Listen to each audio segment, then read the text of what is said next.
ኃጢአት ለመስራት አንድ ክፉ ነገር ለማድረግ ሰው አየኝ አላየኝ ነው ምንለው?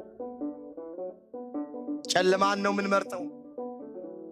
ጨለማ ውስጥ የገባን እንደሆነ እዛ ውስጥ ምንሰራውን ኃጢአት እግዚአብሔር የማያይ የሚመስለን ብዙዎች ነን።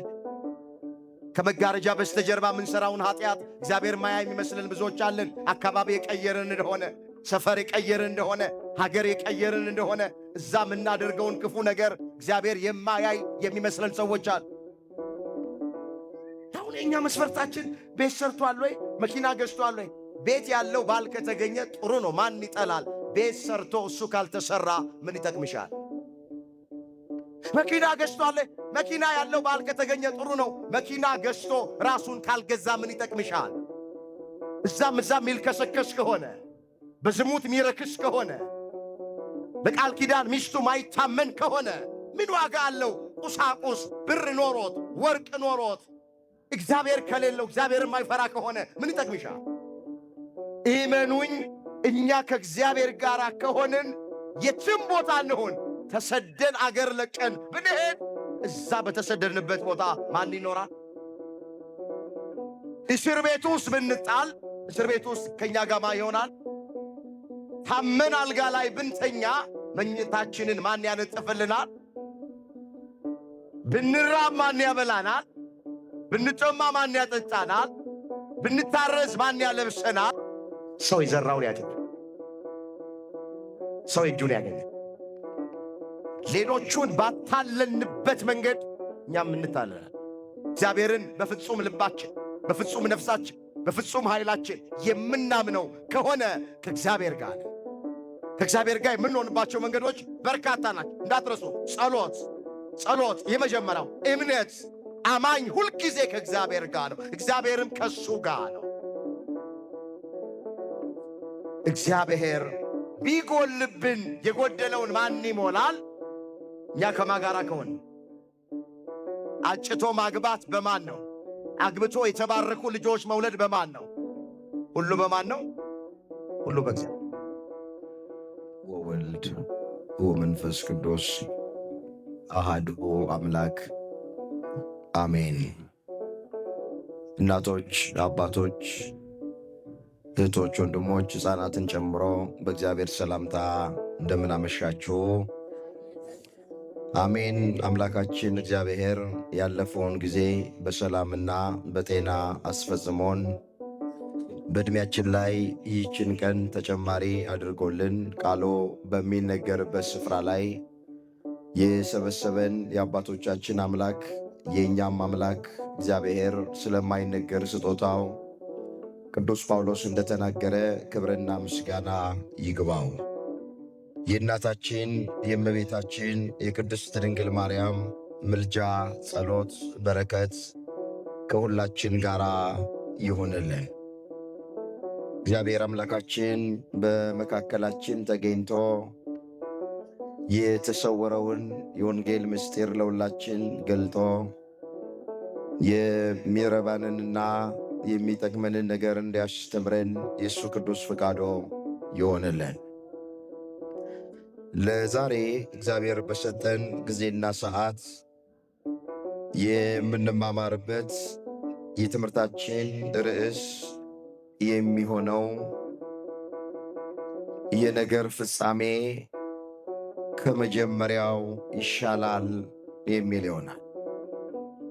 ይህንን በርዕስነት ያነሳነውን ኃይለ ቃል በመጽሐፍ ቅዱሳችን ላይ ተመዝግቦ የምናገኘው በመጽሐፈ መክብብ ምዕራፍ 7 ቁጥር 8 ላይ ነው። የነገር ፍጻሜ ከመጀመሪያው ይሻላል። እግዚአብሔር በዚህ ርዕስ ሁላችንንም እንዲናገረን፣ ሁላችንንም በቃሉ እንዲያሳርፈን፣ እንዲያጽናናን፣ እንዲመክረን የእሱ ቅዱስ ፍቃዶ ይሆነልን። የትምህርቱ መሠረታዊ ዓላማ የሚሆነው ጅማሬያቸው የማያምሩ የሚመስሉ ነገሮችን እግዚአብሔር ፍጻሜያቸውን ማሳመር እንደሚችል ማሳየት ይሆናል። በርዕስነት ያነሳነውን ኃይለ ቃል በዚህ ስፍራ ላይ የተናገረው ጠቢቡ ሶሎሞን የተናገረው ቃል አንድ ጊዜ ወደ ርዕሳችን መሠረታዊ ሐሳብ መምጣት ይቻለን ዘንድ ገጸ ንባቡን ከቁጥር 1 ጀምረን እናነባዋለን። መጽሐፈ መክብብ ምዕራፍ 7 ቁጥር 1 ጀምሮ ከመልካም ሽቱ መልካም ስም ከመወለድ ቀን የሞት ቀን ይሻላል። ወደ ግብዣ ቤት ከመሄድ ወደ ለቅሶ ቤት መሄድ ይሻላል፣ እርሱ የሰው ሁሉ ፍጻሜ ነውና።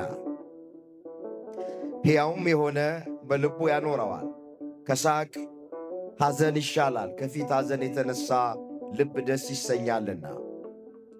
የጠቢባን ልብ በለቅሶ ቤት ነው፣ የሰነፎች ልብ ግን በደስታ ቤት ነው።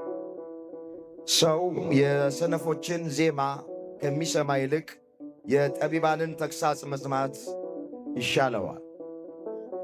ከድስት በታች እንደሚቃጠል እሾህ ድምፅ የሰነፍ ሳቅ እንዲሁ ነው፣ ይህ ደግሞ ከንቱ ነው። ግፍ ጠቢቡን ያሳብደዋል፣ ጉቦም ልብን ያጠፋዋል። የነገር ፍጻሜ ከመጀመሪያ ይሻላል፣ ታጋሽም ከትዕቢተኛ ይሻላል። በነፍስህ ለቁጣ ችኩል አትሁን፣ ቁጣ በሰነፍ ብብት ያርፋልና ይላል። ስለ ቃሉ የቃሉ ባለቤት የሰራዊት ጌታ አምላካችን እግዚአብሔር ስሙ ለዘላለም የተመሰገነ ይሆን። እንግዲህ ጠቢቡ ሶሎሞን መጽሐፍ ቅዱስን ስናነብ በርካታ መጽሐፍቶችን በብሉይ ኪዳን የጻፈልን ሰው ነው። አባቱ ዳዊት እየተባለ ይጠራል። እናቱ ደግሞ ቤርሳቤ እየተባለች ትጠራል። ለምሳሌ መጽሐፈ መክብብን የጻፈው ጠቢቡ ሶሎሞን ነው። መጽሐፈ ምሳሌን፣ መጽሐፈ ተግሣጽን፣ መኃልየ ዘሰሎሞን የሚባለውን መጽሐፈ ጥበብን፣ እነዚህን አምስቱን መጻሕፍት የጻፈልን የዳዊት ልጅ ጠቢቡ ሶሎሞን መጽሐፈ ምሳሌ፣ መጽሐፈ ተግሣጽ፣ መጽሐፈ መክብብ፣ መኃልየ ዘሰሎሞን፣ መጽሐፈ ጥበብ፣ እነዚህ አምስቱን መጻሕፍት ሶሎሞን እንደ ጻፋቸው የቤተ ክርስቲያን ሊቃውንት ይናገራል። እኛ አሁን ከአምስቱ መጻሕፍት መካከል በመጽሐፈ መክብብ ምዕራፍ 7 ቁጥር 8 ላይ የተጻፈውን መነሻ አድርገን ለዛሬ እናመሽበታል። እስኪ አንድ ጊዜ በርዕስነት ያነሳነውን ኃይለ ቃል በአንደበት ብቻ ሳይሆን ከማስተዋል ጭምር ሆነን ሁላችን በኅብረት ለመናገር ራሳችንን እናዘጋጅ። የነገር ፍጻሜ በሉ እስኪ ከመጀመሪያው ይሻላል። እግዚአብሔር በዚህ ርዕስ ሁላችንን እንዲናገረን የእሱ ቅዱስ ፈቃዶ ይሆንልን። ይህንን ርዕስ ግልጥ እንዲያደርግልን በብሉይ ኪዳን ከተመዘገቡት ታሪኮች መካከል አንድ ታሪክ ለዛሬ እናነሳ። ጅማሬው ሳያምር የነበረን አንድ ሰው እግዚአብሔር እንዴት አድርጎ ፍጻሜውን እንዳሳመረለት፣ በዚህ ታሪክ ውስጥ ደግሞ የእያንዳንዳችንን ሕይወት እንደ መስታወት እግዚአብሔር ያሳየናል።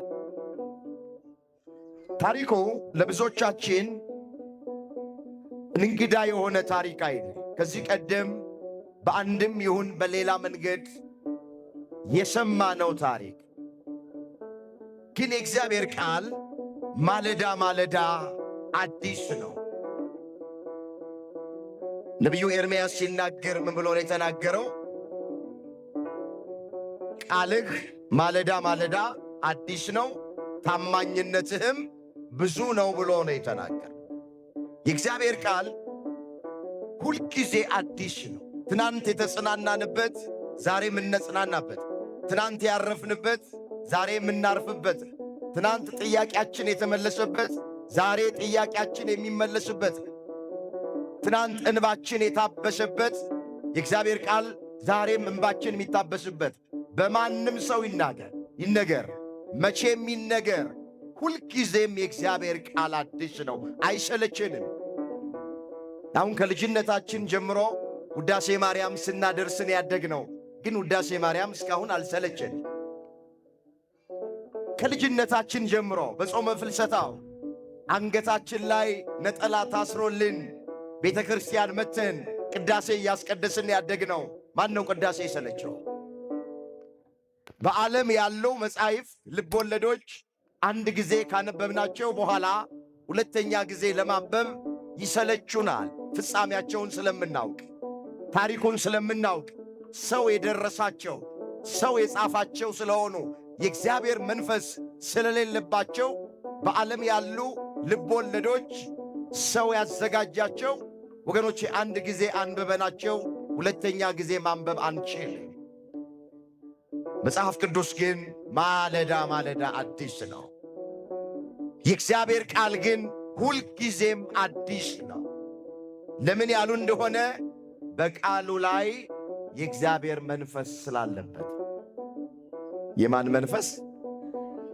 የእግዚአብሔር መንፈስ ስላለበት ሁልጊዜም አዲስ ነው ቃሉ። አሁንም አዲስ የሆነውን ቃል እግዚአብሔር በቸርነቱ ለሁላችንም ያስተምረን። ታሪኩ በኦሪት ዘፍጥረት በምዕራፍ 37 ቁጥር 1 ጀምሮ የተመዘገበውን ታሪክ ነው የምናየው። ዮሴፍ የሚባልን የአንድ ሰው ሕይወት ዛሬ እናያለን። ጅማሬው ሳያምርለት ቀርቶ አስጨናቂ ጅማሬ፣ የተበላሸ ጅማሬ፣ እግዚአብሔር ደግሞ እንዴት መጨረሻውን እንዳሳመረለት የእኛም የማያምሩ ጅማሬዎች በሕይወታችን ቢገጥሙን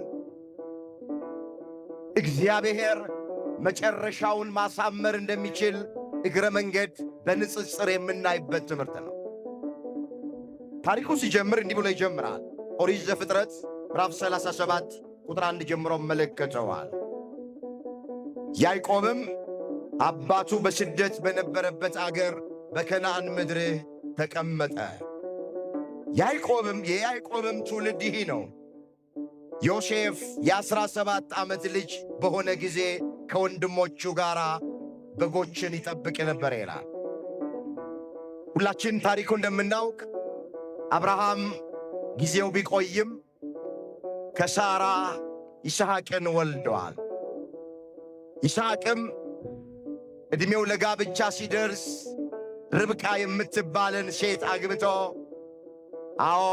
ያዕቆብና ኤሳውን ወልደዋል። አሁን የያዕቆብን ታሪክ ይዘን ነው የምንቀጥለው። ያዕቆብ የተባለው ሰው ደግሞ ወገኖቼ ወንዶቹን እንኳን ብቻ ስንቆጥር 12 ወንድ ልጆች ወልደዋል።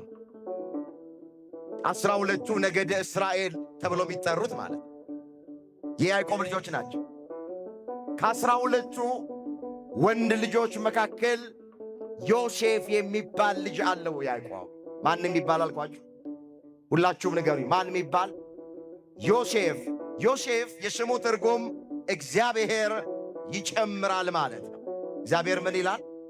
እግረ መንገድ ስም ስታወጡ ከቻላችሁ ከመጽሐፍ ቅዱስ አውጡ። የሚያንጹ ስሞች፣ ትርጉም ያላቸው ስሞች፣ እግዚአብሔር የሚከብርባቸው ስሞች አሉ።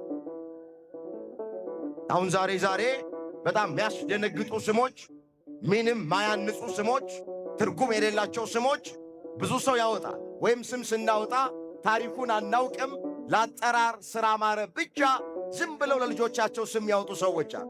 ልጆቹ ካደጉ በኋላ የስማቸውን ትርጉምና ታሪኩ ከመጽሐፍ ቅዱስ አኳያ ምን እንደሆነ ሲያውቁ ከወላጆቻቸው ጋር ይጣላል። አሁን ልጁን ዲና ብሎ የሚጠራ ሰው እንዴት ይኖራል? ዲና ማለት ስሙ ሊያምር ይችላል ለአፍ ሲጠራ። መጽሐፍ ቅዱስን ስታነቡ ግን የዲና ታሪክ የተበላሸ ታሪክ ነው። አባቶቻችን ምን ይላሉ? ስም ከስብ በላይ ይሸታል ይላል። ስም በራሱ ወደ በጎ ነገርም ወደ ክፉ ነገርም ይስባል። ስለዚህ ለልጆቻችን ስም ስናወጣ ትርጉም ያለው ጥሩ ታሪክ ያለው የሚያንስ እግዚአብሔር የሚከብርበት ከቻልን ከመጽሐፍ ቅዱስ ላይ ብናወጣ መልካም። አሁን ባልጠፋ ስም አሸብር ይባላል። አሁን እዚህ ውስጥ አስሸብር ካለ በቃ አለቀን። እኔ አንድ ጊዜ ለአገልግሎት ወደ አንድ ገጠር እየሄድኩ ቦታውን አልነግራቸውም። ሰንበት ተማሪዎች ናቸው ጉባኤውን የሰሩትና ግን ከመኪና እንደወረድን ሊቀበሉን መጡ። ስም ማን ነው ብዬ ስጠይቀው ስሜ ውቃው ይባላል አለኝ። የአባትህ ስም ማን ነው ላሉ ደብልቁ። አሁን እናት ባልጠፋ ስም ልጇን እንዲህ ብላ ትጠራለች? ስለዚህ ዮሴፍ ማለት እግዚአብሔር ይጨምራል ማለት። እግዚአብሔር ምን ይላል? እግዚአብሔር በጎ ነገር ለሁላችንም ይጨምርልን። አሜን። ያዕቆብ ከ12ቱ ወንድ ልጆች መካከል ዮሴፍን በልዩነት ይወደዋል።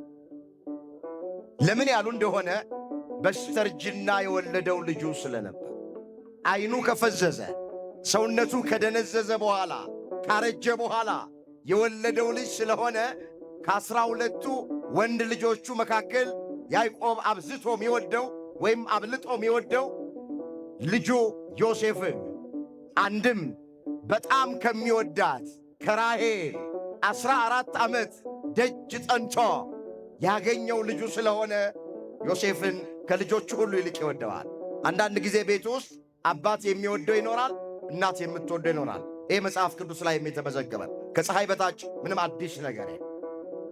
የመጽሐፍ ቅዱስን ታሪክ ስናጠና ዛነ ርብቃና ይስሐቅ ቤት ውስጥ ብንገባ ርብቃ የምትወደው ያዕቆብን ነበረ።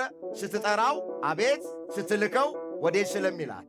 ባል ደግሞ ይስሐቅ የሚወደው ኤሳውን ነበረ። ስለዚህ ቤት ውስጥም አባት የሚወደው ሊኖር ይችላል። አብልጦ ሁሉ ልጆችን ይወዳል፣ ግን አብልጦ የሚወደው ሊኖር ይችላል። ወይም እናት የምትወደው ሊኖር ይችላል። አሁንም ያዕቆብ ዮሴፍን እጅግ አድርጎ ይወደዋል። ለምን? በስተርጅና የወለደው ስለሆነ ከሚወዳት ከራሔል 14 ዓመት ደጅ ጠንቶ ያገኛል። ስንት ዓመት አልኳችሁ? ዛሬ አሁን የትኛው ጎረምሳ ነው 14 ዓመት ደጅ ጠንቶ ሚስት ያገኝ? ትዕግሥት አለን አሁን እንደ ያዕቆብ? ዮሴፍ ራሔልን ለማግኘት ያዕቆብ 14 ዓመት ነው ደጅ። እሱ ታሪኩ ሰፊ ነው፣ ወደዛ ውስጥ አልገባ። በጣም ስለሚወደው የተለየች ልብስ ገዛና ለዮሴፍ አለበሰው። ያዕቆብ እንዲህ ይላል፣ ዮሴፍን ከልጆቹ ሁሉ ይልቅ ይወደው ነበርና በብዙ ኅብር ያጌጠች ቀሚስ አደረገለት።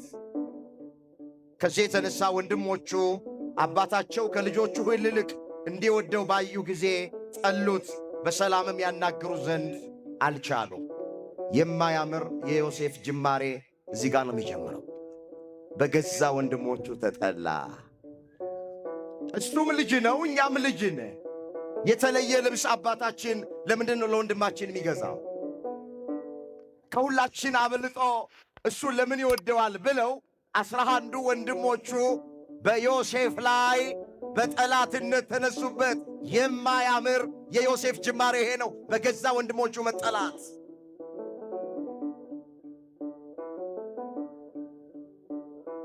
ሕልም የማለም ጸጋ አለው ዮሴፍ።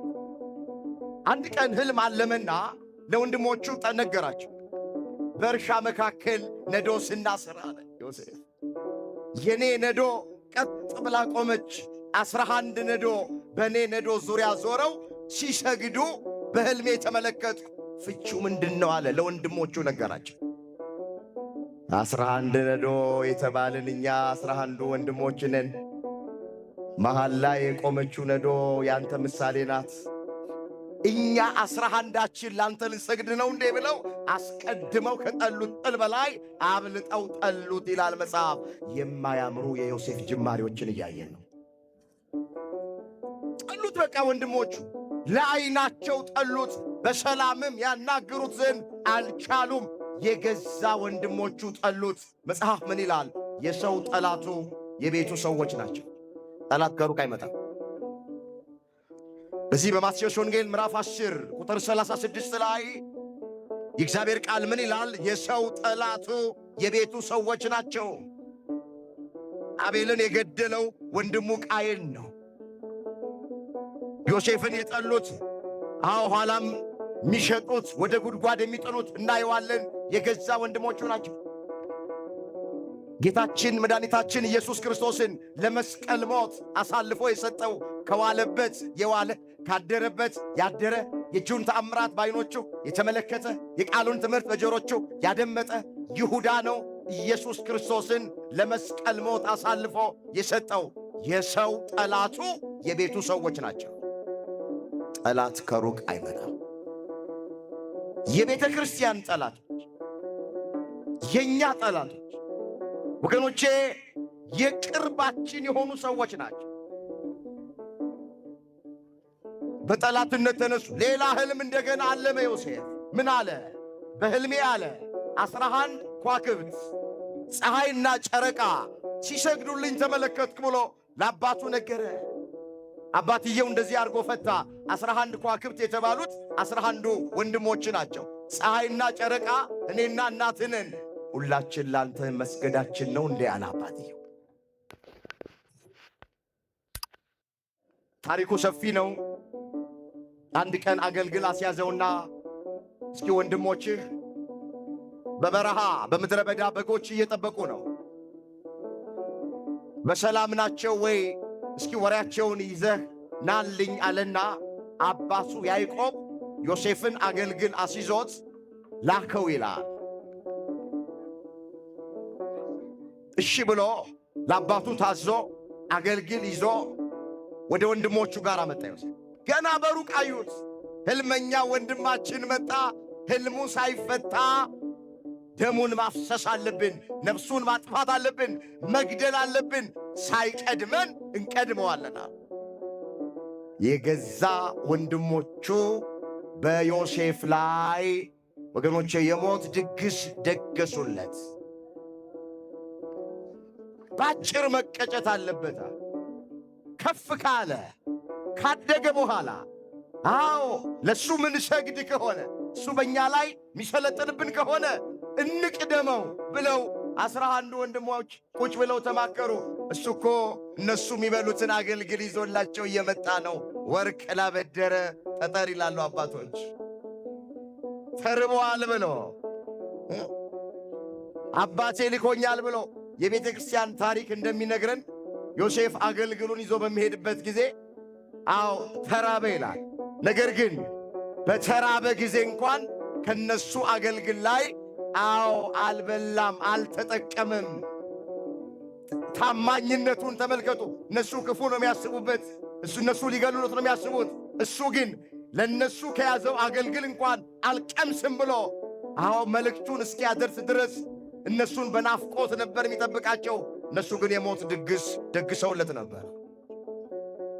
ከመካከላቸው አንደኛው ሮቤል የሚባለው የበኩር ልጅ ለወንድሞቹ እንደዚህ አለ፣ ወንድማችንን ገለን በኋላ በደሙ ከምንጠየቅ ዝም ብለን ጉድጓድ ውስጥ ብንጥለው አይበቃም ወይ? ልጅ እኮ ነው፣ ወንድማችን እኮ ነው። ለምን ደሙን እናፈሳለን? ለምን ነፍሱ እናጠፋዋለን? ጉድጓድ ውስጥ እንጣለዋል። ሮቤል ይሄን ያለበት ምክንያት መጽሐፉ ምን ይላል?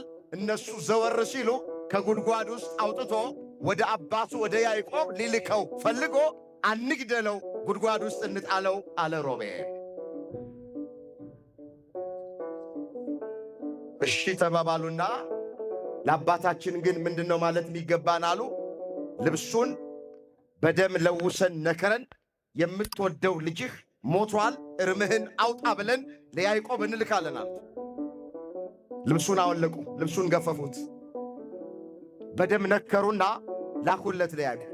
ያ የምትወደው ልጅህ የተለየ ልብስ ያለበስከው ከእኛ በላይ የምትወደው ልጅህ በሕይወት የለም፣ እርምህን አውጣ ሞቶልሃል ብለው መልእክት ላኩለት። ልብሱን ሲያይ የዮሴፍ ልብስ ነው፣ እንደገና በደም ተነክሯል። በቃ ክፉ አውሬ አግኝቶት በልቷል አለና ሐዘን ቁጭ አለ ያዕቆብ። እዚህ ጋር የምናየው አንድ ምስጢር አለ። ትዝ ይላችሁ እንደሆነ ያዕቆብ የወንድሙ የዮሴፍን ብኩርና የወሰደው የበግ ቆዳ ለብሶ ፀጉር ለብሶ በልብስ ነበር አታሎ ገብቶ የወንድሙ የኤሳውን ብኩርናውን በረከቱን የወሰደው። እዛ ጋር በልብስ አታሎ ነበረ ያዕቆብ። እንደገና መልሶ የገዛ ልጆቹ በልብስ አታለ። ሰው የዘራውን ያጭዳል። ሰው እጁን ያገኛል። ሌሎቹን ባታለንበት መንገድ እኛም እንታለናል። ያዕቆብ ኤሳው ነኝ ብሎ ኤሳው ሳይሆን የበግ ቆዳ ለብሶ ፀጉራም ሆኖ ኤሳው ፀጉራም ስለሆነ አባቱ ይስሐቅ ዓይኑ ስለፈዘዘ ገብቶ ተባርኮ ነበረ። አታለው ማለት ነው። እዚህ የገዛ ልጆቹ አታለሉት። ልጅ ዮሴፍ ሞተ፣ ይኸው ልብሱ በደም ተጨማልቋል፣ አውሬ በልቶታል ብለው አሉት። በስተርጅናው እያዘነ ወደ መቃብር እንዲወርድ አደረጉት። እንመለስ። እስካሁን እያየን ያለነው የማያምር የዮሴፍን ጅማሬ ነው። በወንድሞቹ ተጠላ፣ ወደ ጉድጓድ ውስጥ ተጣለ። በዚያ እነሱ በነበሩበት መንገድ አዎ እስማኤላውያን ሚዲያማውያን ሲያልፎ ከጉድጓድ ውስጥ አወጡትና ዮሴፍን ለነጋዴዎቹ በ20 ብር ሸጡት። በስንት ብር ሸጡት? በ20 ብር ሸጡት። ገዙትና እነዛ ነጋዴያን ዮሴፍን ወደ ግብፅ ይዘውት ወረዱ ይላል። እንደ ሸቀጥ ሰው ተሸጠ። እነዚህ በ20 ብር የገዙት ነጋዴዎች ደግሞ 10 ብር አተረፉና ጲጢፋራ ለሚባለው ሰው በ30 ብር እንደገና ዮሴፍን ሸጡት። ተሽጦ ወደ ጲጢፋራ ቤት ገባ። ይህ ታሪክ በኦሪት ዘፍጥረት በምዕራፍ 39 ቁጥር 1 ጀምሮ የተመዘገበ ታሪክ እንዲህ ይላል። ዮሴፍ ግን ወደ ግብፅ ወረደ። የፈርዖን ጃንደረባ የዘበኞች አለቃ የሚሆን የግብፅ ሰው ጲጢፋራ ወደ ግብፅ ከወረዱት ከእስማኤላውያን እጅ ገዛው። እግዚአብሔር ከዮሴፍ ጋር ነበረ። እስኪ እግዚአብሔር በሉ። ከዮሴፍ ጋር ነበረ። ዮሴፍ ከማጋራ ስለነበረ እግዚአብሔር ደግሞ ከማጋ ነው። ሲሸጥ አብሮ ተሸጠ ይላሉ አባቶች። አብሮ ከዮሴፍ ጋር ተሰደደ። ከዮሴፍ ጋር አለ እግዚአብሔር። ዮሴፍ ባለበት እግዚአብሔር አለ። ተሽጦ ወደ ግብፅ ሲወርድ ከዮሴፍ ጋር እግዚአብሔር ነው። ይውላችሁ እኛ በሃይማኖት ከእግዚአብሔር ጋር ከሆንን ታመን አልጋ ላይ ብንተኛም እስር ቤት ውስጥም ብንገባም ስደትም ብንወጣም ምንም አይነት ነገር ውስጥ እንሆን እግዚአብሔር ከእኛ ጋር ይሆናል። ትልቁ ነገር በሃይማኖት እኛ ከእግዚአብሔር ጋር እንሆን፣ በእምነት ከእግዚአብሔር ጋር እንሆን፣ በጸሎት ከእግዚአብሔር ጋር እንሆን፣ በጾም ከእግዚአብሔር ጋር እንሆን። እግዚአብሔር ከእኛ ጋር ይሆናል። ምንም ጥርጥር የለውም። መጽሐፍ ምንድን ነው የሚለው? እናንተ ከእግዚአብሔር ጋር ስትሆኑ እግዚአብሔር ከእናንተ ጋር ይሆናል። ብትፈልጉት ታገኙታላችሁ፣ ብትተውት ግን ይተዋችኋል ተብሎ ተጽፏል። ሁለተኛ ዜና መዋዕል ምዕራፍ 15 ቁጥር 2 ላይ የተመዘገበ እግዚአብሔር ቃል። እስኪ ላስቸግራችሁ፣ ቃሉን ከኔ ቀጥላችሁ ተናገሩ። እናንተ በሉ እስኪ። ያልተናገረ ሰው አለ። የእግዚአብሔር ቃል ሁላችሁ ተናገሩ። እናንተ ከእግዚአብሔር ጋር ስትሆኑ እግዚአብሔር ከእናንተ ጋር ይሆናል። ከማ ጋራ ይሆናል? እኛ ከማ ጋራ ከሆንን ጥያቄው እኛ ከእግዚአብሔር ጋር ነን ወይ ነው ብቻ። ስሙ ጥያቄ እኛ ከእግዚአብሔር ጋር ነን ወይ? ጥያቄው በእምነት ከእግዚአብሔር ጋር ነን። በጸሎት ከእግዚአብሔር ጋር ነን። ጠዋት ማታ መሸነጋ እመኑኝ፣ እኛ ከእግዚአብሔር ጋር ከሆንን የትም ቦታ እንሆን ተሰደን አገር ለቀን ብንሄድ እዛ በተሰደድንበት ቦታ ማን ይኖራል? እስር ቤት ውስጥ ብንጣል እስር ቤት ውስጥ ከእኛ ጋር ማን ይሆናል? ታመን አልጋ ላይ ብንተኛ መኝታችንን ማን ያነጥፍልናል? ብንራብ ማን ያበላናል? ብንጮማ ማን ያጠጣናል? ብንታረዝ ማን ያለብሰናል? ቢጎልብን የጎደለውን ማን ይሞላል? እኛ ከማጋራ ከሆነ ሁልጊዜም ከእሱ ጋር እንድንኖር አምላካችን እግዚአብሔር በቸርነቱ ይርዳል። የሁላችሁ የጸሎት ሕይወት ካለን በደንብ አድርጋችሁ ስሙኝ፣ ከእግዚአብሔር ጋር ነን ማለት መተን እዚህ ቅዳሴ የምናስቀድስ ከሆነ ወገኖቼ ከእግዚአብሔር ጋር ነን። እንዲህ ባለ ጉባኤ ቁጭ ብለን ቃሉን የምንሰማ ከሆነ ከእግዚአብሔር ጋር ነን። እግዚአብሔርን በፍጹም ልባችን፣ በፍጹም ነፍሳችን፣ በፍጹም ኃይላችን የምናምነው ከሆነ ከእግዚአብሔር ጋር ነን። ከእግዚአብሔር ጋር የምንሆንባቸው መንገዶች በርካታ ናቸው። እንዳትረሱ። ጸሎት የመጀመሪያው፣ እምነት አማኝ ሁልጊዜ ከእግዚአብሔር ጋር ነው፣ እግዚአብሔርም ከሱ ጋር ነው። እግዚአብሔር ከዮሴፍ ጋር ነበረ አለና ዝቅ ብሎ ሥራውም የተከናወነለት ሰው ሆነ። እስኪ ሥራውም በሉ የተከናወነለት ሰው ሆነ። ሥራችን የሚከናወንልን እግዚአብሔር ከማጋ ከሆነ ነው። የምንሠራው ሥራ የሚከናወንልን ስለኛ ቅልጥፍና አይደለም፣ ስለ ትምህርት ዝግጅታችን አይደለም፣ ስለ ተጨነቅን አይደለም፣ ስለኛ መውጣት መውረድ አይደለም። ትምህርት አያስፈልግም፣ አልወጣንም። ያስፈልጋል ትምህርት ብቻውን ግን ወገኖቼ፣ ቅልጥፍና ብቻውን ግን እግዚአብሔር ከእኛ ጋር ካልሆነ በፍጹም አይከናወንም። ተምረን ቁም ነገር መድረስ የምንችለው፣ ነግደን ማስረፍ የምንችለው፣ ሮጠን መቅደም የምንችለው፣ አስበን ማሳካት የምንችለው እግዚአብሔር ከእኛ ጋር ከሆነ ብቻ ነው። ያለ እግዚአብሔር ምንም ማድረግ አንችልም። መጽሐፍ እንደዚህ ይላል፣ ያለ እኔ ምንም ልታደርጉ አትችሉ። ወጥቶ መግባት በእግዚአብሔር ነው። ተቀምጦ መነሳት በእግዚአብሔር ነው። አጭቶ ማግባት በእግዚአብሔር ነው። አግብቶ የተባረከ ልጅ መውለድ በእግዚአብሔር ነው። ሁሉም በእግዚአብሔር ነው። የዮሐንስ ወንጌል ምዕራፍ 15 ቁጥር 5 ላይ የተመዘገበ እግዚአብሔር ቃል ያለ እኔ ምንም ልታደርጉ ትችሉ። እስኪ ያለ እኔ በሉ፣ ምንም ልታደርጉ አትችሉ። ያለማ ስሙን ጠሩት። ያለማ ሮጦ መቅደም በማን ነው? ነግዶ ማስረፍ በማን ነው? ተምሮ ቁም ነገር መድረስ በማን ነው? አጭቶ ማግባት በማን ነው? አግብቶ የተባረኩ ልጆች መውለድ በማን ነው? ሁሉ በማን ነው? ሁሉ በእግዚአብሔር። እግዚአብሔር ከዮሴፍ ጋር ስለሆነ የሚሰራው ሥራ ሁሉ ተከናወነ። ምን አለለት? ወጣቶች የምትሰሩት ሥራ እንዲከናወን ከእግዚአብሔር ጋር በእምነቱ ነው። እህቶቼ የልባችሁ መሻት እንዲፈጸም የምትሰሩት ሥራ ሁሉ እንዲከናወንላችሁ ከፈለጋችሁ ከእግዚአብሔር ጋር ሆነ። እሱ ነው መፍትሄ። ዳዊት ምን ብሎ ነው የዘመረው? እግዚአብሔር ቤትን ካልሰራ ቤተሰሪ በከንቱ ይደክማል። እግዚአብሔር አገርን ካልጠበቀ አገርን የሚጠብቁ ሰዎች በከንቱ ይተጋሉ ተብሎ ተጽፏል። እዛ መዝሙር 126 ቁጥር 1 ላይ የተመዘገበ ቃል እግዚአብሔር ቤትን ካልሰራ ቤተሰሪ በከንቱ ይደክማል። እግዚአብሔር አገርን ካልጠበቀ አገርን የሚጠብቁ ሰዎች በከንቱ ይተጋሉ። ሁሉ የሚሆነው በማን ፈቃድ ነው? በእግዚአብሔር ፈቃድ።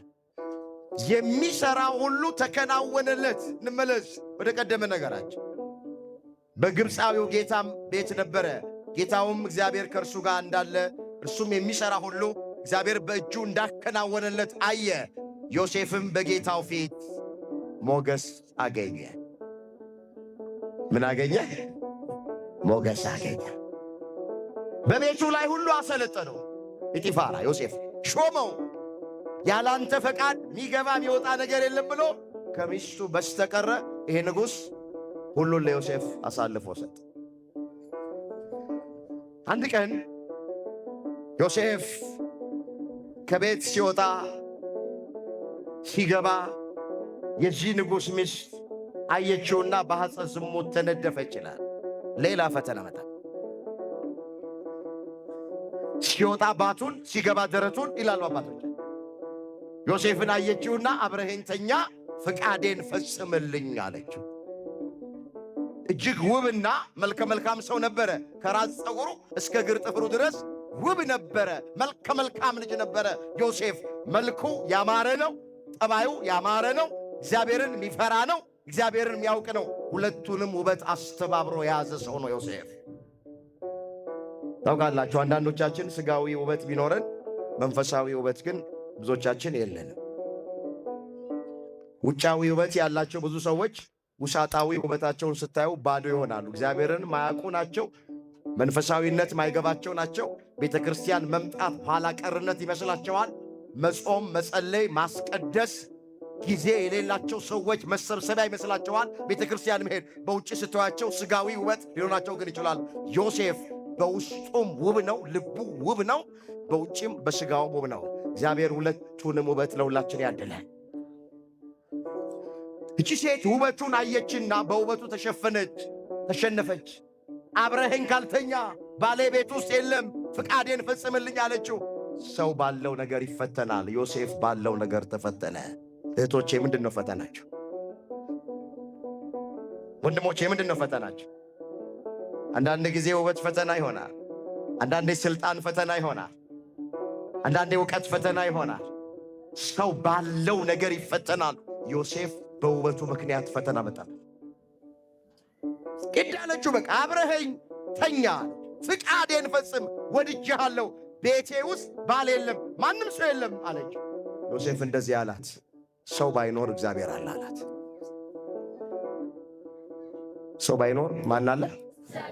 ማንም አያየንም ብላ ስትለው ሴቲቱ ሰው ባያየን እግዚአብሔር ያየናል አለ። የምትይውን ኃጢአት በእግዚአብሔር ፊት አልሰራውም አለ። እስኪ የምትይውን ኃጢአት የምትይውን ኃጢአት በእግዚአብሔር ፊት አልሰራውም። በማን ፊት? የዮሴፍ አይኖች ማንን አሻግረው አዩ? ንገሪ፣ ማንን አዩ? እኛ እኮ አንድ ኃጢአት ለመስራት አንድ ክፉ ነገር ለማድረግ ሰው አየኝ አላየኝ ነው ምንለው። ጨለማን ነው ምንመርጠው። ጨለማ ውስጥ የገባን እንደሆነ እዛ ውስጥ ምንሰራውን ኃጢአት እግዚአብሔር የማያይ የሚመስለን ብዙዎች ነን።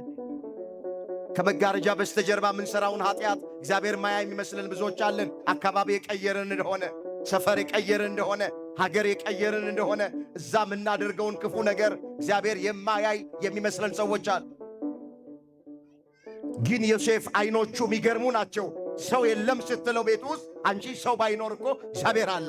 በአይናችንም ባናይ ሰው አያየንም፣ ማንም ሰው አያየንም።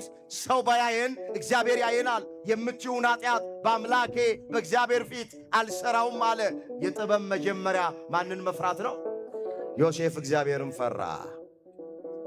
እግዚአብሔር ይህን ጥበብ ለሁላችንም ይስጠን። በዚህ በመጽሐፈ ምሳሌ ምዕራፍ 1 ቁጥር 7 ላይ የጥበብ መጀመሪያ እግዚአብሔርን መፍራት ነው ተብሎ ተጽፏል። የመንፈሳዊውም ጥበብ የዓለማዊውም ጥበብ መጀመሪያ እግዚአብሔርን መፍራት። እግዚአብሔርን መፍራት የሌለበት የቹም አይነት ጥበብ ከንቱ ነው።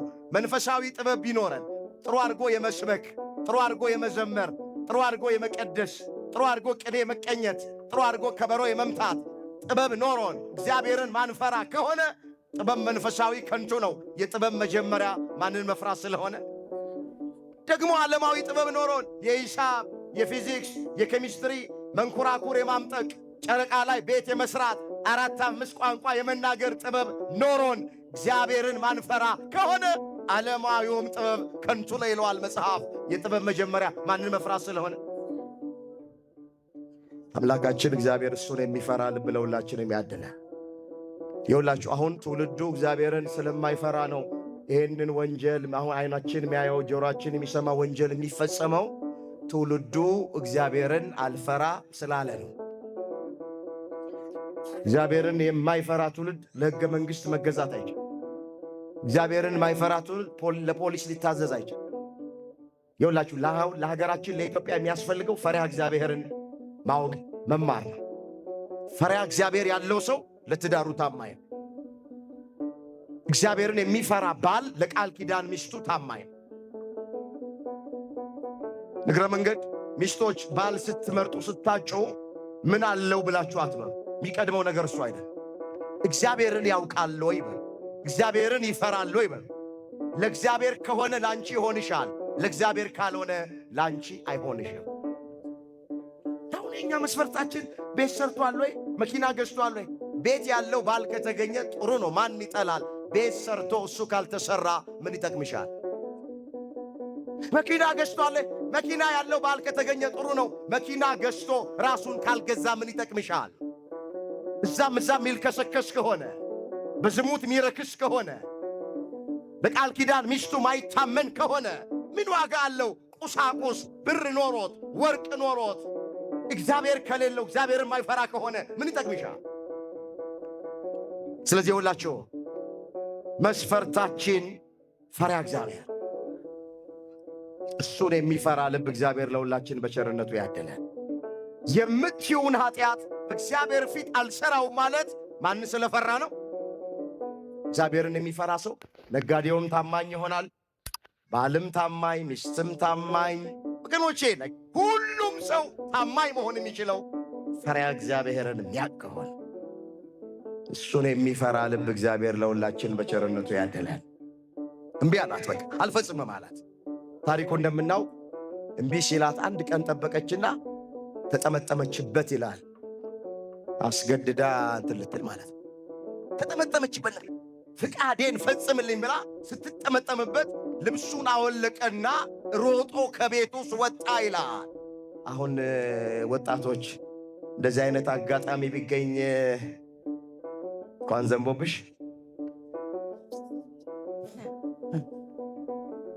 እኔ አልፈለኩም ነበር ይላል። እኔ አስጨነቀችኝ፣ አስቸገረችኝ፣ እምቢ አልኳት። ግን በቃ ምን ላድርግ? ተጠመጠመችብኝ። አጥጋቢ ምክንያት አለኝ እንላለን። አጥጋቢ ምክንያት አለኝ።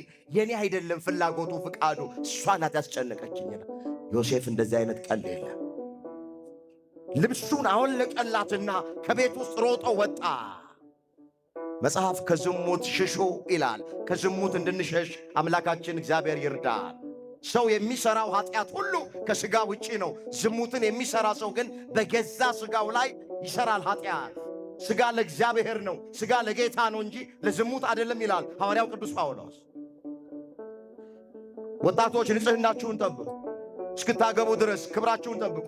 ካገባችሁ በኋላም ለቃል ኪዳን ሚስታችሁ ታማኙ፣ ሚስቶች ለቃል ኪዳን ባላችሁ ታማኙ። ሥጋችን ለጌታ ነው ለእግዚአብሔር ነው እንጂ ለዝሙት አይደለም። እግዚአብሔር ነፍሱ ከምትጸየፋቸው ኃጢአቶች መካከል አንደኛ ዝሙት ነው። እንዲህ ተብሎ ተጽፏል። ላነበው ፈልጋል። እስኪ አስተውሉት ይህንን ኃይለ ቃል። እዚህ ቅዱስ ጳውሎስ በቆሮንቶስ ለሚገኙ ክርስቲያኖች በአንደኛ ቆሮንቶስ መልእክቱ ምዕራፍ 6 ቁጥር 17 ላይ እንዲህ ብሎ ጽፏል። ከዝሙት ሽሹ አለ። ሰው የሚያደርገው ኃጢአት ሁሉ ከሥጋ ውጪ ነዋል። ዝሙትን የሚሠራ ግን በገዛ ሥጋው ላይ ኃጢአትን ይሠራል አለና፣ ወይስ ሥጋችሁ ከእግዚአብሔር የተቀበላችሁት በእናንተ የሚኖር የመንፈስ ቅዱስ ቤተ መቅደስ እንደሆነ አታውቁምን? በዋጋ ተገዝታችኋልና ለራሳችሁ አይደላችሁም። ስለዚህ በሥጋችሁ እግዚአብሔርን አክብሩት። በሥጋችሁ ማንን አክብሩት? በዋጋ የተገዛ ቤተ መቅደስ ነው። ዋጋው ብር አይደለም፣ ዋጋው ዕንቁ አይደለም።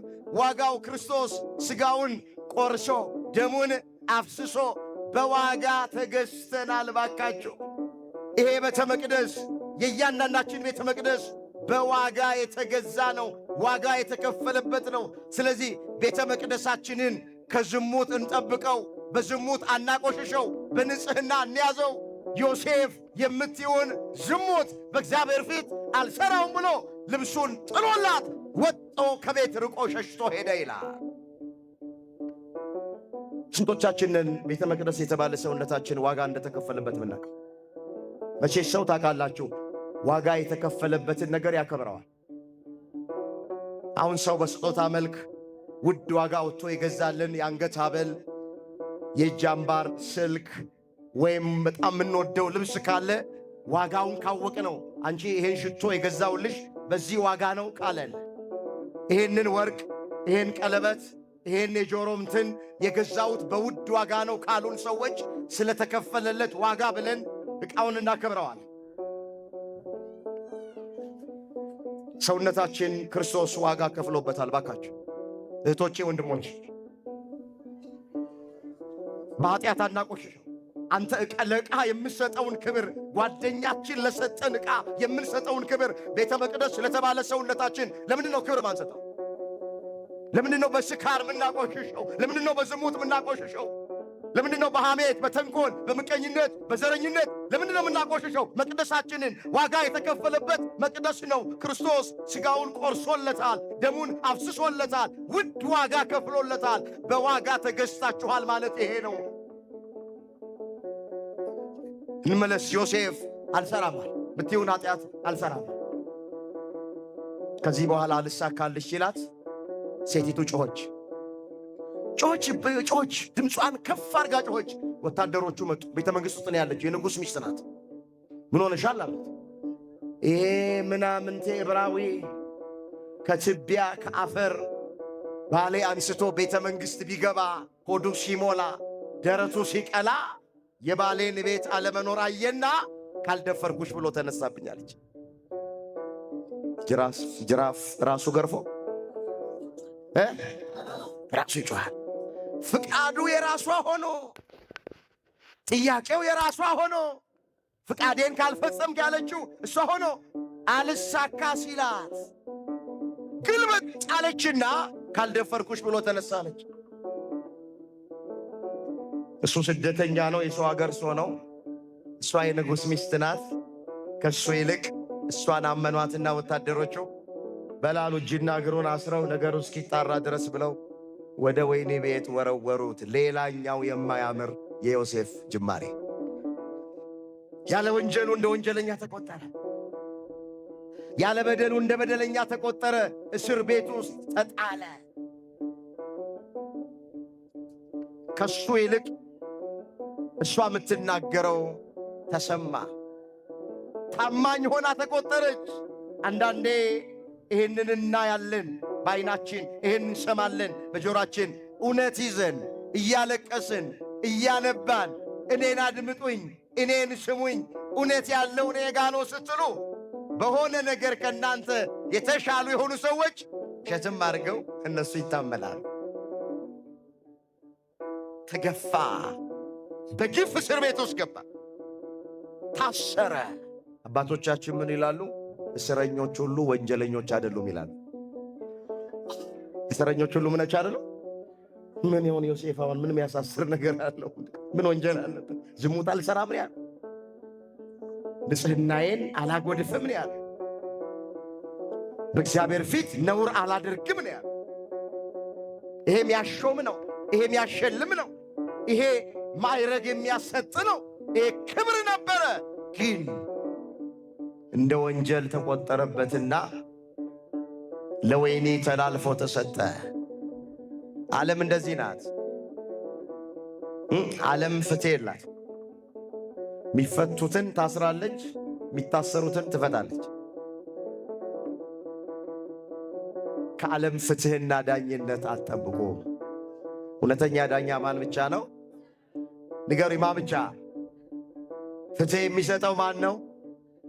ፊት አይቶ የማያዳላው ማን ነው? በቅንነት የሚፈርደው ማን ነው? እውነተኛው ዳኛ ማን ነው? አመስግኑት። እግዚአብሔር ነው። ክብር ምስጋና ለስሙ ይሁን። እግዚአብሔር እስር ቤት ውስጥ ገባ። እንመለስ። እነዚህ እያየን ያለናቸው ማያምሩ ናቸው። ልክ እስር ቤት ውስጥ ሲገባ መጽሐፍ የሚለው ምንድን ነው? እግዚአብሔርም በእስር ቤት ውስጥ ከዮሴፍ ጋር ነበር ይላል። ከማን ጋር ነበር? ሲሰደድ አብሮ ይሰደዳል። እግዚአብሔር ሲታሰር አብሮ ይታሰራል። እስር ቤት ውስጥ አብሮ ነበረ። በእስረኞቹ ፊት እግዚአብሔር ለዮሴፍ ሞገስ ሆነው ይላል። እግዚአብሔር በጠላቶቻችን ፊት ለሁላችንም ሞገስ ይሁን። ሞገሳችን ማን? መስክሩ። ሞገሳችን ማን? እግዚአብሔር ሞገስ ሆነው ይላል። እዛ እስር ቤት ውስጥ ቆየ። 2 ዓመት ነው የታሰረው። ስንት ዓመት? ባላየው ነገር፣ ባልሰማው ነገር፣ ባልፈጸመው ወንጀል፣ ባላደረገው ነገር ንጽሕናውን በጠበቀ ኃጢአት አልሰራም ስላለ 2 ዓመት በግፍ ታሰረ። አንዳንድ ጊዜ በሕይወታችን እንዲህ ሊገጥመን ይችላል።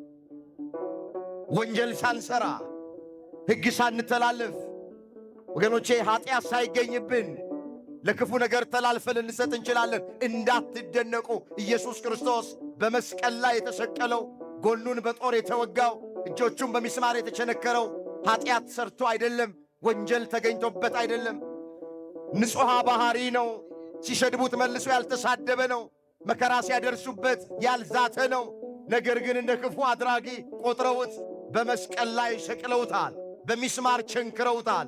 የሸዋ አክሊል ደፍተውበታል። ሥጋው አልቆ አጥንቱ እስኪታይ ድረስ 6666 ጊዜ በጅራፍ ገርፈውታል። አንዳንድ ጊዜ በሕይወታችን እንደዚህ ይሆናል። ዓለም ፍትሕ የላት። ታሰረዘ እስር ቤት ውስጥ ያለ ወንጀሉ ጭብጥ ኩርምት ብሎ 2 ዓመት። ስንት ዓመት? 2 ዓመት። ላሳጥር ታሪኩን ወደምፈልገው ነገር ልምጣና እዛ እስር ቤት ውስጥ ሳለ አሁን 2 ሰዎች፣ አንዱ የጠጅ አሳላፊ ነው፣ ሁለተኛው የእንጀራ አሳላፊ ነው። ሕልም አዩና ለዮሴፍ መጥተው ነገሩት። ሁለቱንም ሕልማቸውን ፈታላቸው። አንደኛውም ምን አለው? ከ3 ቀን በኋላ ትፈታለህ፣ ወደ ቀድሞ ሥራ ትመለሳለህ።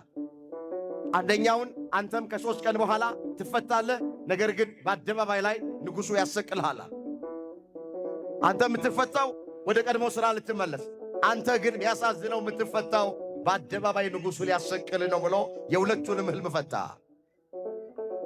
የጠጅ አሳላፊው ነው ወደ ቀድሞ ሥራ ትመለሳለህ ከ3 ቀን በኋላ ብሎ ይፈታለት። ግን ምን አለው?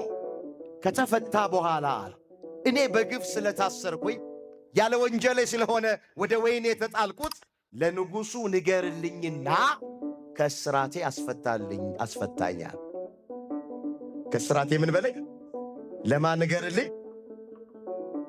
ዮሴፍ በእግዚአብሔር ላይ ተስፋ ማድረጉ ትቶ አሁን በዚህ በጠጅ አሳላፊው ላይ ተስፋ አረግ። ንገርልኝ ሄደ ለንጉሡ። ያለ በደሌን የታሰርኩት መታሰር አይገባኝም ነበረ። ይኸው 2 ዓመት ሊሆኔ ነው።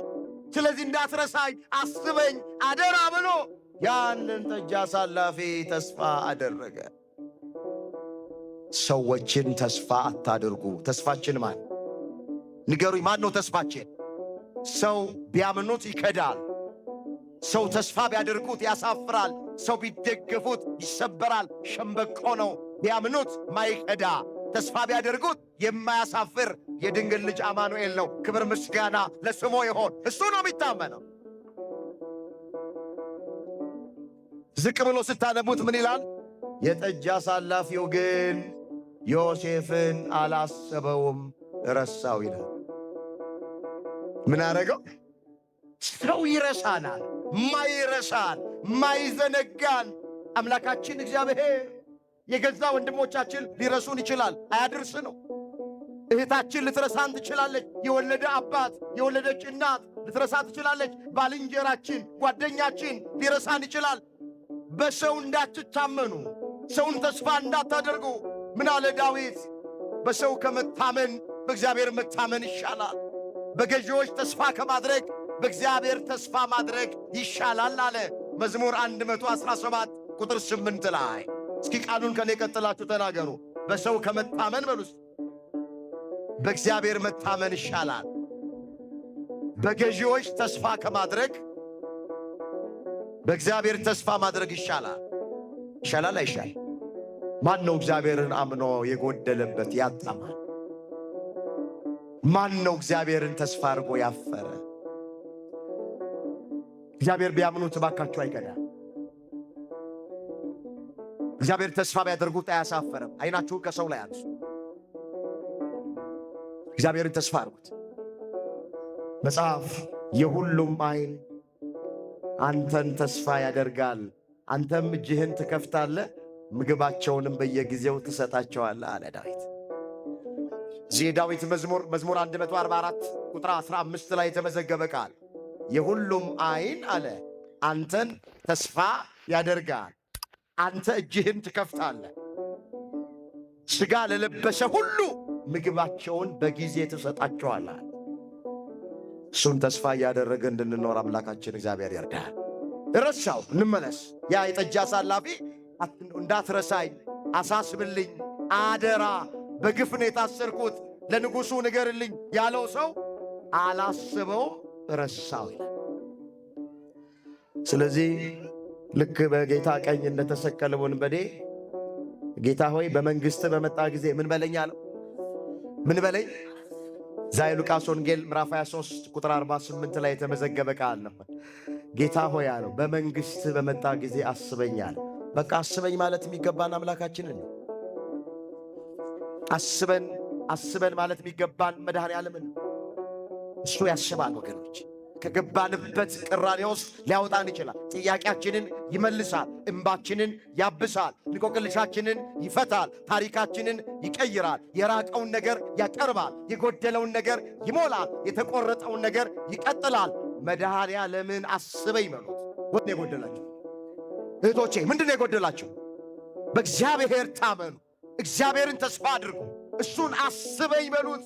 ይሄ ወንበዴ ዕድሜ ዘመኑን ቋንጃ ቆራጭ የነበረ፣ ደም አፍሳሽ የነበረ፣ በንጹሐን ደም ሲታጠብ የነበረ ከጌታ ቀኝ ተሰቀለ። በዚያች አጋጣሚ ምቹ ጊዜ ያገኘና ጌታ ሆይ አለ። የሚሠራውን ተአምራት ሲያይ ጊዜ በመንግሥት በመጣ ጊዜ አስበኝ አለ። ጌታችን ምን አለው? ዛሬ ከኔ ጋራ በገነት ትኖራለህ አለ። ቀድሞ ከአዳም ገነት ገባ። ክብር ምስጋና ለአምላካችን ለእግዚአብሔር። ቀድሞ ከአዳም ገነት የሁላችሁ እግዚአብሔርን አስበን ካልነው እንዲህ ታሪክ የሚቀይር ነኛ። የት ነበርክ እስካሁን፣ የት ነበርሽ እስካሁን አይልም። ወንበዴ እኮ ነበረ፣ ደም አፍሳሽ ነበረ፣ እስካሁን ድረስ የት ነበርክ አላለውም። አስበኝ ሲለው አሰበው። ዛሬ ከኔ ጋር በገነት ትኖራለህ። እንመለስ። ዮሴፍ ተረሳ። አሁን እግዚአብሔር የዮሴፍን ፍጻሜ የሚያሳምርበት ጊዜ ደረሰ። ርዕሳችን ምንድን ነው? የነገር ፍጻሜ ከጅማሬው ምን ይላል? አቤት ይሻላል። እንዴት አድርጎ አሁን እግዚአብሔር በጊዜውና በሰዓቱ ዮሴፍን እንደሚያከብረው ፍጻሜውን እንደሚያሳምርለት በጥቂቱ አስታውሻችሁ መልእክቴን ጠቀልላል። ፈርዖን የሚባለው የግብፅ ንጉሥ ሕልም አለመና የሚፈታለት አጥቶ ይጨነቅ ጀመረ። በቤተ መንግሥት የሚቀልባቸው ጠንቋዮች፣ አስማተኞች፣ መተተኞች አሉ። ያየውን ሕልም ነገራቸው። ሕልሙ ምንድን ነው? በሕልሜ አለ 7 መልካቸው ያማረ ላሞች ከባሕር ውስጥ አስቀድመው ሲወጡ ተመለከትኳል። ጥቂት ቆይታ ሆኖ ደግሞ ሌሎች መልካቸው የከሳ መልካቸው የማያምር ወጡና አስቀድሞ የወጡትን መልካቸው የሚያምረውን ሰውነታቸው የወፈረውን ላሞች ዋጧቸው። ይህንን ሕልም አይቻለው፣ ፍቱልኝ። ዝም ብዬ እናንተን መቀለብ ምን ትርጉም አለው? አርጄ አልበላችሁ፣ አሁን ተጨንቅ ያለው ሕልሜን ፍቱ አልና በዛ በቤተ መንግሥት የሚቀልባቸውን ጠንቋዮች ነገራቸው ፈርዖን ይላል። አንዱም ጠንቋይ የዮሴፍን ሕልም ሊፈታ አልቻለም ይላል። ለችግሩ መፍትሄ ሊሰጡት አልቻሉም አንዳቸውም ይላል። የዚህን ጊዜ አሁን ያ የጠጅ አሳላፊ መጣና ለፈርዖን ነገረው። እዛ እስር ቤት ውስጥ በግፍ የታሰረ ዮሴፍ የሚባል ሰዋል። ሕልም ጥሩ አድርጎ ይፈታል፣ ሕልምን ያልማል፣ ሕልምንም ይፈታል። እሱን አስጠርተ ሕልምህን ብትነግረው ጥሩ አድርጎ ይፈታልሃል። በሉ አስቸክሉትና አምጧል። ቶሎ አምጡ ተባለ። እግዚአብሔር የዮሴፍን ፍጻሜ የሚያሳምርበት ጊዜ ደረሰ። አሁን ተመልከቱ። የሁላችሁ እግዚአብሔር መስራት ከጀመረ ሰዎችን እያስጨነቀ ነው ለእኛ ሥራ የሚሠራለን።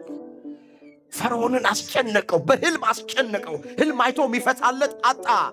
ዮሴፍ ነው መፍታት የሚችለው። አስጠራው። በግፍ ታስሯል አሉት። ላነበው ፈልጋለሁ። በዚህ በኦሪት ዘፍጥረት በምዕራፍ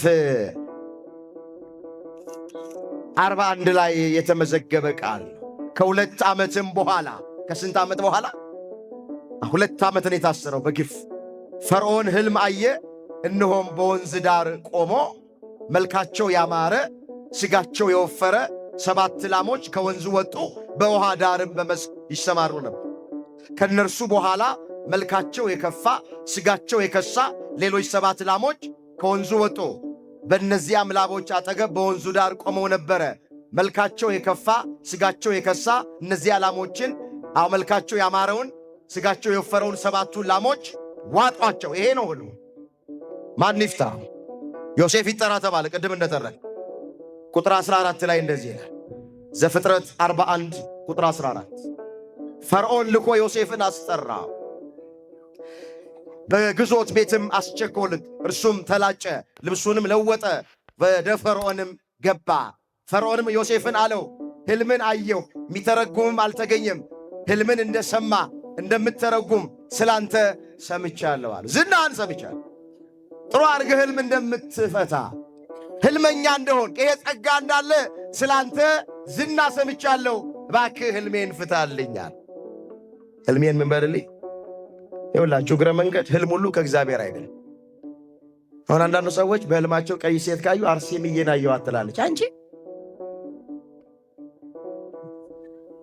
እንደሚሉ ሰዎች እኮ ዛሬ በሕልሜን ቡና ቁጭ አርጋ ጎረቤቶቿን ጠርታ እቺ ዛሬ እኮ በሕልሜ አርሴማን አየሁ፣ ማርያምን አየኋት፣ አርሴማን አየኋት። ሕልም ሁሉ እግረ መንገድ ከእግዚአብሔር አይደለም። አንዳንዴ ሴጣንም ሕልም ያሳያል። ሕልም ከ3 ወገን ነው ይላሉ አባቶች። አንደኛው ከእግዚአብሔር ነው። አንደኛው ከማን ነው? ከእግዚአብሔር ነው። ሁለተኛው ከሰይጣን ነው። ሁለተኛው ከምንድን ነው? ከሰይጣን ነው። ሶስተኛው ይላል ሰው የተፈጠረው ከ4ቱ ባህሪያተ ሥጋ ነው እና የተፈጠርንበት ነገር 4ቱ ባህሪያተ ሥጋ አንዱ ሲያይል በሕልማችን እናያለን። 4ቱ ባህሪያተ ሥጋ የሚባሉት እሳት፣ ንፋስ፣ ውሃና መሬት ናቸው። ለምሳሌ የእሳትነት ባህሪ ሲያይልብን በሕልማችን ውስጥ በእሳት ውስጥ ገብተን ስንቃጠል እናያለን አሉ የቤተ ክርስቲያን ሊቃኑ። የውሃነት ባህሪ ሲያይልብን ውሃ ውስጥ ገብተን ባህር ውስጥ ገብተን ስንዋኝ የሚያወጣን አተን ስንጨነቅ እናያለን። ስለዚህ ሕልም ከ4ቱ ባህሪያተ ሥጋም ይታያል። ሶሎሞን ደግሞ እንደተናገረ ሕልም ከሥራ ብዛትም ይታያል። ቀን በሥራ ከደከምን ማታ በሕልማችን ስንሰራ የነበረውን ነገር ልናየው እንችላል። ሁሉም ሕልም ከእግዚአብሔር አይደለም። ከእግዚአብሔር ይሆናል፣ ከሰይጣን ይሆናል፣ ከ4ቱ የሥጋ ባህሪያት ይሆናል። ከሥራ ብዛትም ሕልም ሊታይ ይችላል። መለየት ያስፈልጋል። አሁን ይሄ ፈርዖን ያየው ሕልም ግን ከእግዚአብሔር የሆነ ሕልም ነው። ሕልምህን እግዚአብሔር ይፍታልህ አለ። እግዚአብሔር በጎ ሕልም እንድናይ ሁላችንን ይርዳል።